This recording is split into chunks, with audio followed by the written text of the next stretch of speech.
சகோதரி கனிமொழி அவர்கள் வந்து ஒரு நீண்ட நெடிய அனுபவம் இருக்கக்கூடிய பார்லிமெண்டேரியன்.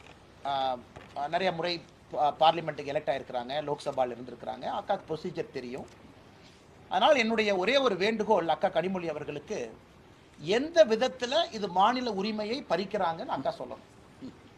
இது வந்து இதற்கு முன்பு 4 தேர்தல் ஒரே நாடு ஒரே தேர்தல் நடந்திருக்கு. இன்னைக்கு இருக்கக்கூடிய எந்த அசம்பிளிக்கும் பிரச்சனை இல்லை.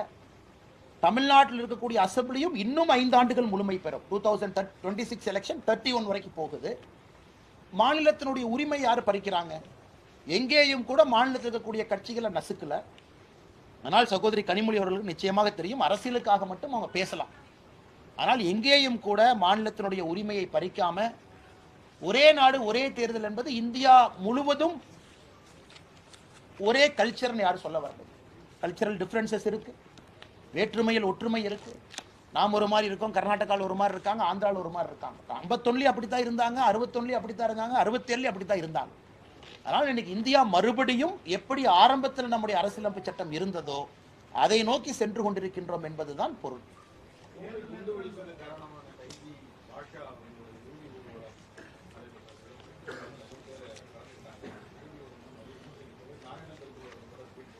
ஆனால் இது வந்து ரொம்ப கண்டிக்கத்தக்கது. பாரதிய ஜனதா கட்சி சார்பாக நம்முடைய மாநிலத்தினுடைய துணைத் தலைவர் அண்ணன் நாராயண திருப்பதி அவர்கள் நம்முடைய அதிகாரப்பூர்வமான ஸ்டாண்ட் அவங்க சொல்லியிருக்கிறாங்க. இது கண்டிக்கத்தக்கது மட்டுமல்ல, குறிப்பாக எதற்கு இது வந்து நமக்கு வேதனை கொடுக்குதுனாங்கன்னா, பெரோல்ல ஒருத்தவங்க வெளியே வந்திருக்கிறாங்க. குறிப்பா இந்த கேஸை ஃபாலோ பண்ற எல்லோருக்குமே தெரியும் எத்தனை உயிர்கள் போயிருக்கு கோயம்புத்தூர்ல. அது ஆறாத ஒரு ரணமாக இருக்கிறது. ஆனா இன்னைக்கு அரசியல் கட்சியினுடைய தலைவர்கள் அது ஒரு ட்வீட் போட்டு ஒரு மாட்டியர் மாதிரி அதை மாத்தி காட்டி, காவல்துறையும் கூட முன்னும் ஒரு பிஜேபி 10 பேர் சேர்றாங்கன்னா அனுமதி கொடுக்காத காவல்துறை எப்படி இத்தனை பேர் சேர்வதற்கு அனுமதி கொடுக்குறாங்க? அப்ப டிஎம்கே கவர்மெண்ட் வந்து அப்பீஸ்மெண்ட் பாலிடிக்ஸ் உச்சத்தில் இருக்கிறாங்க.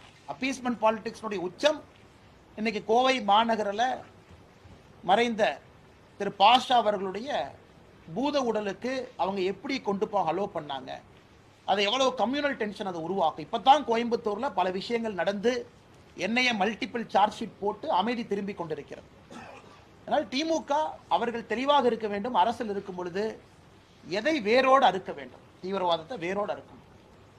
மற்ற இடத்துல ஒரு இண்டோர் மீட்டிங் நடத்துறாங்க, எல்லோருக்கும் அனுமதி இருக்கு. இது ஊர்வலம் என்பது இன்னைக்கு நாங்கள் அதிகாரப்பூர்வமாக கொடுக்கல, சேர்ந்துட்டாங்க, நாங்க என்ன பண்றது? அதனால் பாரதிய ஜனதா கட்சி இன்னைக்கு கோயம்புத்தூர் மாநகரில் இருக்கக்கூடிய பாரதிய ஜனதா கட்சி வர்ற வெள்ளிக்கிழமைய கருப்பு நாளாக அணிவித்து அவர்களும் ஊர்வலம் நாங்களும் எடுப்போம் அப்படிங்கிறாங்க. இது black day for states law and order, கருப்பு தினம். அதனால் கோவை பாரதிய ஜனதா கட்சியினுடைய அங்க இருக்கக்கூடிய தொண்டர்கள் தலைவர்கள் எல்லோரும் நாங்களும் இன்னைக்கு வந்து ஊர்வலம் எடுப்போம், கருப்பு நாளாக இதை எடுப்போம். அதனால் எங்களுடைய வேலை தலைவர்களாக எல்லார்கிட்டையும் பேசுறோம். ஏன்னா எங்களுக்கு ஒரு ரெஸ்பான்சிபிலிட்டி இருக்கு. இதை உருவாக்கியது யார்? ஆளும் கட்சி. இதை கையாண்ட விதம் சரியில்லை.